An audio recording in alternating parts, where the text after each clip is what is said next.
ایک اور خبر ہے چائنا کے حوالے سے بڑا چل رہی ہے، کیونکہ ہم اس کو بھی ڈسکس کیے لیتے ہیں۔ وہ ایک ماسک ہے وہاں پہ، ایشین ماسک، جس کو جب وہ گرایا گیا ہے تو اس کے اوپر کافی وہاں پر یہ ہو رہا ہے۔ حالانکہ اس سے پہلے ہم نے دیکھا نہیں کہ چین میں کوئی لوگ اس طریقے سے اٹھیں اور وہ احتجاج کریں۔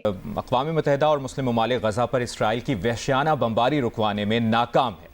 غزہ کے محصور اور مظلوم فلسطینیوں پر اسرائیلی 24 روز سے مسلسل بم برسا رہے ہیں، جس کا مطلب یہ نہیں ہے کہ ماضی میں ایسے واقعات نہیں ہوتے تھے، ہمیشہ ایسے واقعات ہوتے رہے ہیں۔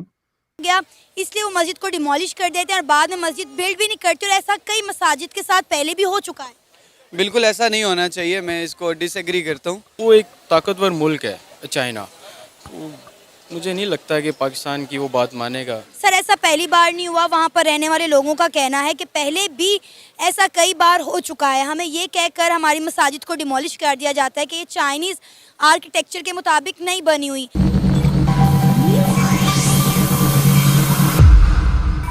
ہلو دوستو، ہندوستان ٹیک میں آپ کا سواگت ہے۔ دوستو آج ہم بات کریں گے پچھلے کئی ہفتوں سے چل رہے اسرائیل اور حماس کے بیچ میں یدھ کے بارے میں۔ دوستو اس یدھ میں جس طرح سے اسرائیل اب دوبارہ ریٹیلیٹ کر رہا ہے اور غزہ کے جو آتنکوادی ہیں وہ بلوں میں گھس کر ساری دنیا سے شانتی کی دہائی کر رہے ہیں، وہیں پہ یونائٹڈ نیشن میں ساری دنیا 57 ملک نے یدھ ویرام کروانے کی کوشش کی، لیکن اسرائیل اس پہ بھاری رہا اور ساری دنیا یہ ناکام رہی ہے کروانے میں۔ لیکن دوستو آج ہم اس یدھ کے بارے میں اتنے دنوں کی بیت جانے کے بعد کیوں بات کر رہے ہیں؟ دوستو اس کی اصلی وجہ ہے جس طرح سے اس یدھ کے پیچھے جو اصلی اس کا فائدہ اٹھا رہا ہے وہ چائنا ہے۔ چائنا اپنے اندر جو بھی ماسک ہیں، جو بھی امپورٹنٹ اسلام دھرم کے ماسک ہوتے ہیں، اس کو جس طرح سے ڈیمولش کر رہا ہے تو پاکستانی میڈیا بالکل خاموش ہے، کیونکہ ساری اٹینشن ادھر حماس کے پیچھے لگا دیا ہے۔ لیکن پھر بھی اگر جو حماس یدھ نہ ہو رہا ہوتا تو بھی پاکستان اس کے بارے میں کچھ بولنے والا تھا نہیں، کیونکہ پاکستان کے اصلی ابو ہی چائنا ہے، جن پنگ ہے۔ اس لیے چائنا نے ایک سسٹمیٹک طریقے سے داڑھی میں بین لگا دیا، ٹوپی میں بین لگا دیا، نماز میں کیا پڑھنا ہے وہ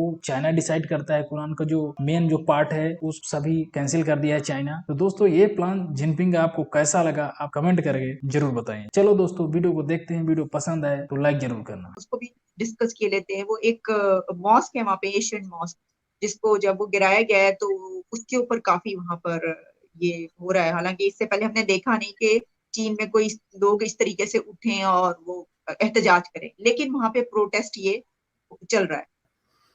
اور یہ جو واقعات ہو رہے ہیں یہ چین کے جو سخت گیر قسم کا سینسر سسٹم ہے اس کو بائی پاس کر کے باہر آ رہے ہیں، جس کا مطلب یہ نہیں ہے کہ ماضی میں ایسے واقعات نہیں ہوتے تھے، ہمیشہ ایسے واقعات ہوتے رہے ہیں۔ چونکہ چین میں ایک سخت قسم کی جو ہے وہ سوسائٹی پہ گرفت ہے، جہاں لوگوں کی انڈیویجول جو آزادیاں ہیں، ان کے جو فنڈامنٹل رائٹس ہیں، ریلیجس رائٹس ہیں، سیول لبرٹیز ہیں، ان کو سلب کیا جاتا رہا اور بڑی بے دردی سے سلب کیا جاتا رہا۔ اور چین کی اس پہ کوئی معذرت خواہ بھی نہیں ہے۔ چین کی آپ پہلے دن سے اسٹریٹجی دیکھیں بڑی کلیئر ہے، اس کو وہ سمجھتے ہیں کہ یہ ہمارا اندرونی معاملہ ہے کہ ہم کیسے رہتے ہیں اور ایک دوسرے سے کیسے سلوک کرتے ہیں، یہ کسی تیسرے ملک کا معاملہ نہیں۔ غزہ کی صورتحال پر کچھ بات کرتے ہیں۔ غزہ کی صورتحال انتہائی کشیدہ ہے اور روزانہ ایسی فوٹیجز آ رہی ہیں، اور اقوام متحدہ اور مسلم ممالک غزہ پر اسرائیل کی وحشیانہ بمباری رکوانے میں ناکام ہے۔ غزہ کے محصور اور مظلوم فلسطینیوں پر اسرائیلی 24 روز سے مسلسل بم برسا رہے ہیں، اور غزہ پر 7 اکتوبر سے جاری وحشیانہ بمباری میں شہید فلسطینیوں کی تعداد اب 8600 سے زائد ہو گئی ہے۔ خواتین اور بچوں سمیت کم سے کم 50 فلسطینیوں کی لاشیں آج ملبے سے نکال لی گئیں۔ شہداء میں ہزاروں بچے اور خواتین شامل ہیں۔ اسرائیلی وزیر اعظم نتن یاہو نے غزہ میں جنگ بندی کے امکان کو مسترد کر دیا ہے، اور غزہ کے رہائشی جن میں خاص طور پر بچے اور خواتین جو بمباری سے اب تک محفوظ بھی ہیں، ان کی بھی ذہنی سے جو ہے نا مینٹل ہیلتھ وہ شدید متاثر ہو رہی ہے، اور اس جنگ کے بعد نارمل زندگی میں کبھی واپس لوٹ سکیں گے یا نہیں، یہ بہت بڑا سوال ہے۔ اور خصوصاً مذہب کے حوالے سے تو چین کا بہت ہی سخت قسم کا سٹینڈ ہے کہ جی اس میں تو ہم کوئی رائے دے ہی نہیں سکتے۔ لیکن میں آپ کو ایک بات کہہ ٹو بی فیئر کہ that is not Muslim specific. یہ جو دنیا میں ہم یہ کھیل کھیل رہے ہیں نا، یہ بڑا خطرناک قسم کا کھیل ہے۔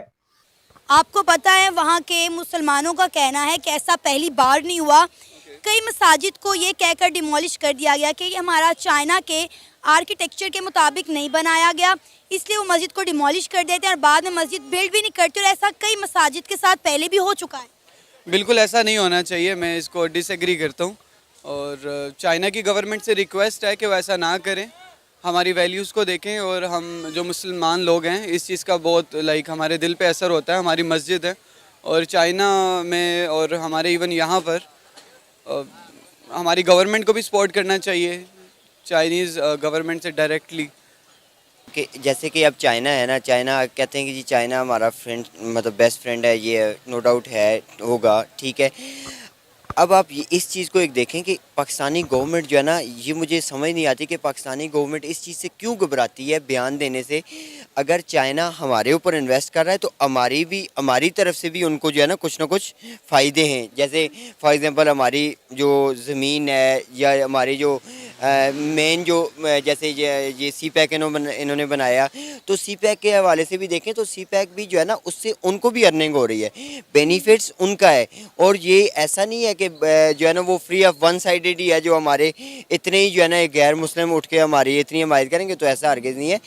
لیکن چائنا اپنے مفاد کا دوست ہے، ہمیں یہ چیز کا علم ہونا چاہیے، کیونکہ وہ گورنمنٹ سے یا اپنی گورنمنٹ سے وہ معاملات کرتے ہیں جن میں ان کا فائدہ ہوتا ہے۔ بہت کم ہے کہ پاکستان کا فائدہ ہو تو اس میں چائنا ہو، لیکن چائنا ہمارا دوست ہے، تو گورنمنٹس کو چاہیے کہ اس کو بات کرے گورنمنٹ لیول پہ اوپر چائنا سے، تو اس معاملے کو رکوائے۔ لیکن چائناز کی پالیسی سخت ہے، وہ مشکل اس چیز کو مانتے ہیں، تو پاکستانی گورنمنٹ کو چاہیے ویسے کروائے۔ وہ ایک طاقتور ملک ہے چائنا، مجھے نہیں لگتا کہ پاکستان کی وہ بات مانے گا۔ سر ایسا پہلی بار نہیں ہوا، وہاں پر رہنے والے لوگوں کا کہنا ہے کہ پہلے بھی ایسا کئی بار ہو چکا ہے، ہمیں یہ کہہ کر ہماری مساجد کو ڈیمولش کر دیا جاتا ہے کہ یہ چائنیز آرکیٹیکچر کے مطابق نہیں بنی ہوئی، لیکن بعد میں ان مساجد کو نہ تو دوبارہ بنایا جاتا ہے، نہ ہی ان کا دوبارہ کوئی اس طرح سے انہیں رینوویٹ کیا جاتا ہے کہ جی ہم ہر جگہ مسلمانوں کو وکٹم بنا کے پیش کریں اور پھر ان کے اوپر رواس ڈالیں اور ماتم کریں کہ ان کی مسجد گر گئی اور فلاں ہو گیا، کہ کہیں یہ اسلام کے نام پہ یہاں یہ تو نہیں ہو رہا ہے۔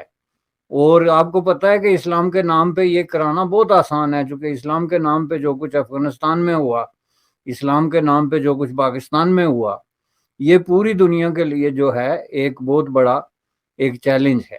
تو اس لیے میں سمجھتا ہوں کہ اس کو دونوں طریقوں سے دیکھنا چاہیے، اور یہ واقعہ ابھی انفولڈ ہو رہا ہے۔